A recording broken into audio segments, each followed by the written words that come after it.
Halo teman-teman semuanya, kembali lagi bersama saya Hiskia Claudius. Pada kesempatan kali ini, saya mencoba untuk mengomentari jawaban Pak Bamtri. Pak Bamtri menyatakan bahwa Yahudi menyembah Tuhan yang disembah oleh Pak Bamtri. Saya ulangi, Yahudi menyembah Tuhan yang disembah oleh Pak Bamtri. Sekali lagi, Yahudi menyembah Tuhan yang disembah oleh Pak Bamtri. Teman-teman, tidak peduli seberapa hebat, seberapa besar, seberapa banyak gelar-gelar pendidikan yang teman-teman dapatkan, teman-teman raih di dalam dunia pendidikan, tidak peduli itu semua. S1, S2, S3, profesor, tidak peduli. Tapi jika kalian memberikan pernyataan jawaban yang tidak bertanggung jawab, apalagi jawabannya seperti ini, tanpa bukti yang akurat dan pengakuan pihak Yahudi sendiri, itu jawaban yang kosong. Ya, jawaban yang kosong. Saya tidak mau mengomentari lebih jauh lagi, tapi yuk kita simak bersama-sama, kita saksikan bersama-sama jawaban-jawaban Pak Bamtri yang cerdas. Salam akal sehat. Halo Pak, selamat siang. Pak, saya ingin mengajukan pertanyaan kepada Bapak nih. Karena kan Bapak pakar. Bapak kan berilmu di dalam Islam. Nah, saya mau bertanya Pak, siapakah yang menulis kisah Musa di dalam Quran? Karena kisah Musa yang dipercaya oleh Kristen dan Yahudi itu tidak sama dengan Al-Quran. Karena apa? Musa di dalam Al-Quran menyembah Allah Subhanahu wa ta'ala. Tapi Kristen dan Yahudi, Musanya sama, ceritanya sama, Tauratnya sama. Musanya sama-sama menyembah Allah Yahweh, Elohim Ehad, Tunggal Jamak. Nah, yang berbeda sendiri itu kan hanya Islam. Musa versi Islam. Siapa yang menulis kisah Musa ini, Pak? Ada nggak agama lain di luar Islam yang membenarkan Al-Quran atau membenarkan kisah nabi-nabi dalam versi Islam, termasuk Musa? Ada nggak agama lain yang membenarkan kisah Musa versi Islam? Begitu, Pak. Kalau Kristen ditanya, ada nggak agama lain yang membenarkan kisah Musa dalam Alkitab atau Taurat Kristen? Ada, yaitu agama Yahudi. Karena Kristen dan Yahudi itu berkorelasi di dalam Taurat Musa. Nah, yang berbeda ini hanya Islam sendiri. Makanya saya tanya, Islam itu klaim sepihak apa memiliki pengakuan dari agama lain? Siapa yang menulis kisah Musa ini? Demikian, Pak. Selamat siang, Saudara Hiskia. Kalau Anda katakan saya pakar, saya bukan pakar ya. Saya hanya umat Muslim biasa yang tugas saya ketika ada teman-teman non-Muslim, Kristen yang membenturkan ajarannya dengan kitab Al-Quran dan ajaran Islam, maka tugas saya adalah untuk mengklarifikasi itu. Jadi saya bukan pakar. Mengenai tokoh Nabi Musa alaihissalam yang kamu tanyakan itu, kalau kamu mengatakan tokoh Musa versi Kristen itu berbeda dengan Islam, saya hargai itu, ya. Tapi kalau kamu tanya sama enggak Musa itu yang diutus pada kaum Bani Israel dengan Musa yang diceritakan oleh Al-Quran, sama. Jadi kalau di dalam kitab kalian dan keyakinan kalian mengatakan berbeda, itu saya hargai, ya. Karena pedoman saya adalah Al-Quran. Lihat nanti dalam surah Al-Maidah ayat 44. A'udzubillahi minasyaitonirrajim. Inna anzalnat taurata fiha hudan wa nura, dan seterusnya. Artinya kira-kira begini. Sungguh kami yang menurunkan kitab Taurat. Di dalamnya ada petunjuk dan cahaya, yang dengan kitab itu para nabi yang berserah diri kepada Allah memberi putusan atas perkara orang Yahudi. Demikian juga para ulama dan pendeta-pendeta mereka, sebab mereka diperintahkan memelihara kitab-kitab Allah dan mereka menjadi saksi terhadapnya. Karena itu, janganlah kamu takut kepada manusia, akan tetapi takutlah kepada Allah. Dan janganlah kamu jual ayat-ayat Allah dengan harga murah. Barang siapa tidak memutuskan dengan apa yang diturunkan Allah, maka mereka itulah orang-orang kafir. Selanjutnya di dalam surat Al-Isra ayat 2 juga disampaikan. A'udzubillahi minasyaitonirrajim. Wa ataina Musal kitaba wa ja'alnahu hudan li bani Israil. Dan kami berikan kepada Musa kitab Taurat dan kami jadikannya petunjuk bagi Bani Israel dengan firman, janganlah kamu mengambil pelindung selain aku, kata Allah. Jadi begitu Hizkia. Apakah Nabi Musa yang kamu yakini itu adalah Nabi yang menerima kitab Taurat? Betul atau tidak? Kalau iya, berarti sama. Di dalam Al-Quran, Nabi Musa alaihissalam itu juga seorang Nabi yang diberi kitab oleh Allah, kitabnya Taurat. Sebentar. Tahan.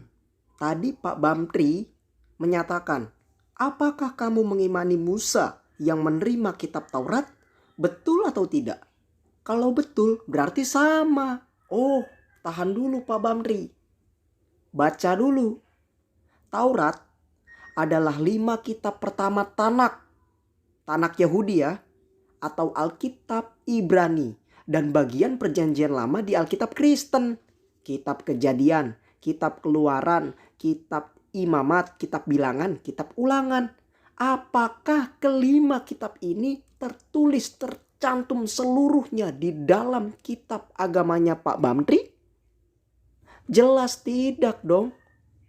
Lalu bagaimana bisa dibilang sama? Inilah kekeliruannya. Beliau memberi jawaban seperti ini. Haduh, ayo kita lanjutkan lagi.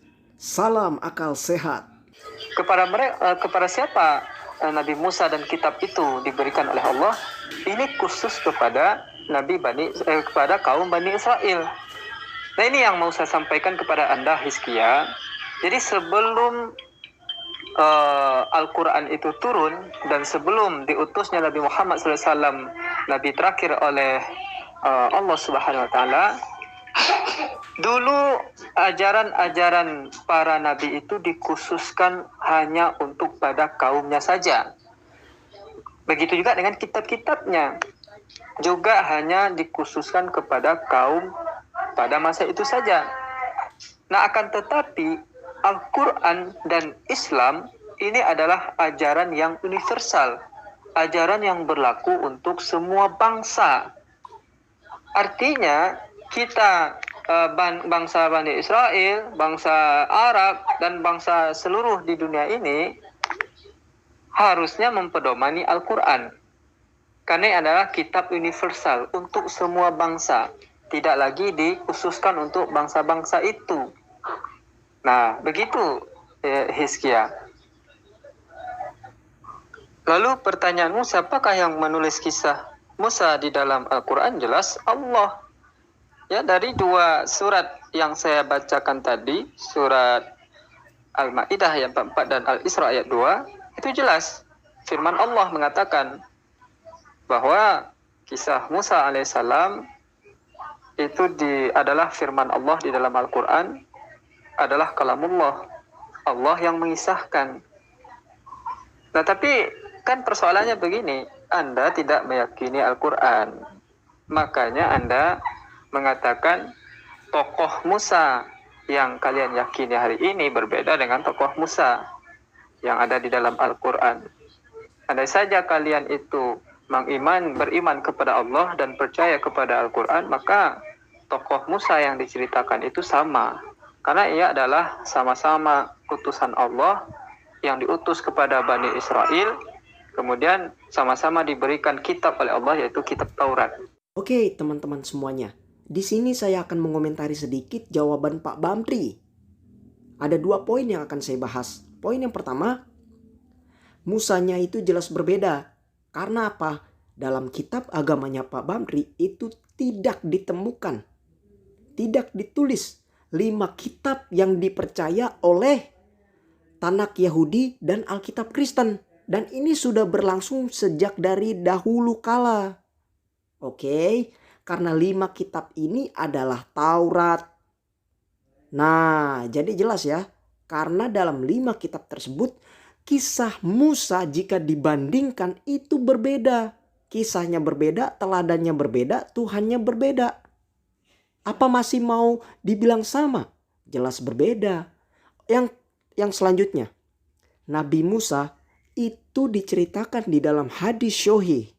Oke, teman-teman bisa cari sendiri.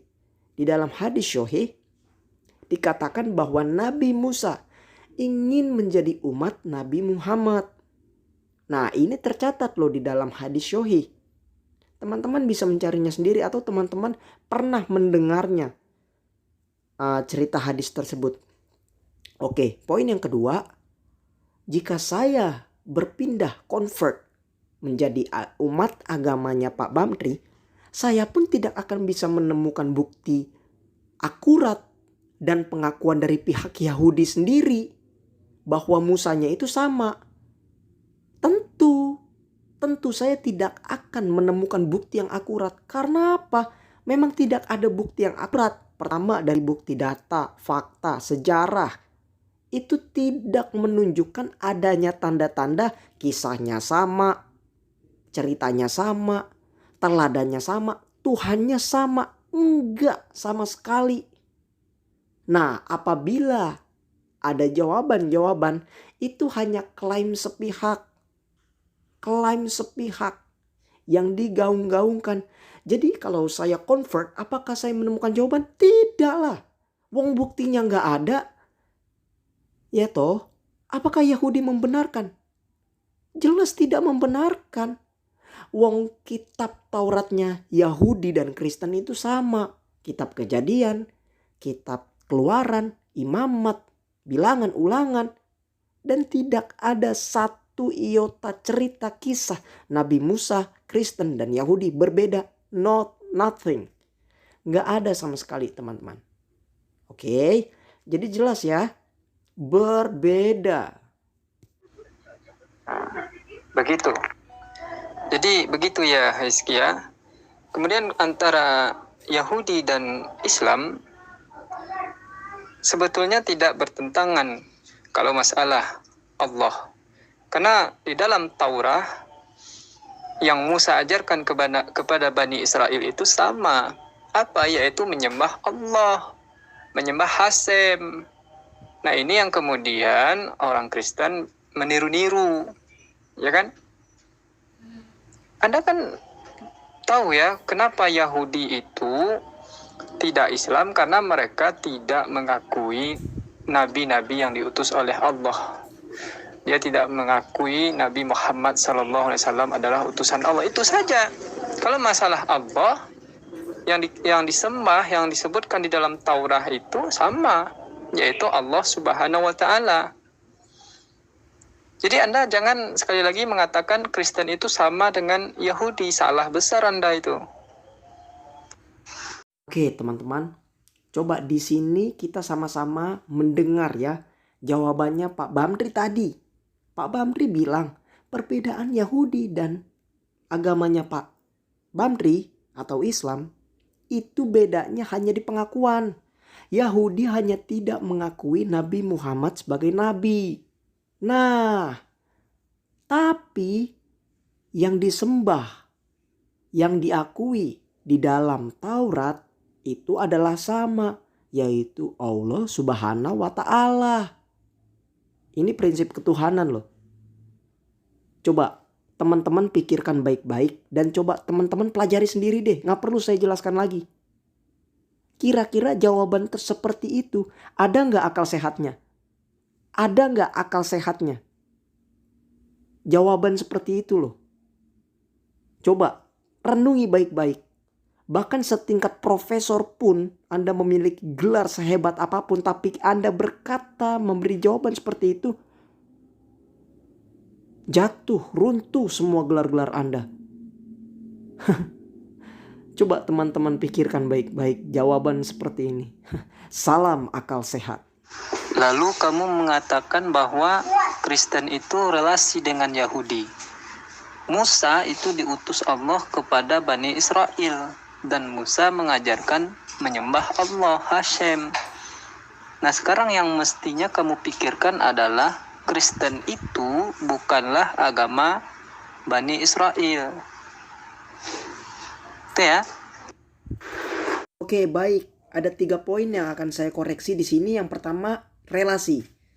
Di manakah salah satu titik letak relasi Kristen dan Yahudi? Yaitu di Taurat. Kitab Taurat adalah 5 kitab pertama Tanakh atau Alkitab Ibrani, yang sekarang adalah bagian perjanjian lama di dalam Alkitab Kristen. Kitab Kejadian, Kitab Keluaran, Imamat, Bilangan, Ulangan. Dan sama dengan apa yang dimiliki oleh Yahudi di dalam Tanakh. Oke, lalu Musa pun menubuatkan tentang Mesias. Nah, inilah yang dinanti-nantikan oleh Yahudi terhadap pernyataan Musa bahwa Yahudi menanti-nantikan Mesias. Nah, sekalipun Yahudi tidak mengakui Yesus sebagai Mesias, tapi mereka menanti-nantikan Mesias. Dan Yahudi percaya, ini tercatat di dalam kitab Mazmur ya, bahwa Allah Yahweh itu tidak berkenan terhadap bangsa-bangsa lain untuk menurunkan firman-Nya, tapi yang dikenan adalah bangsa Israel. Nah, di dalam perjanjian baru apalagi lebih jelas. Tidak ada nabi di luar bangsa Israel, karena itu adalah nabi palsu. Jelas banget bukan? Sangat jelas. Yang kedua, tentang ketuhanan.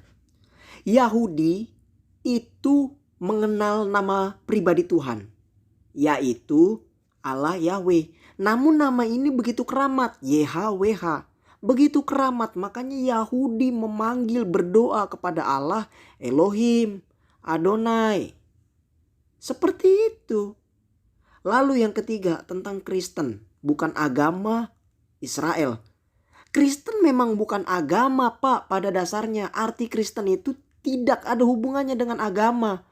Agama itu adalah aturan. Oke, Kristen itu menerapkan hukum kasih mengasihi.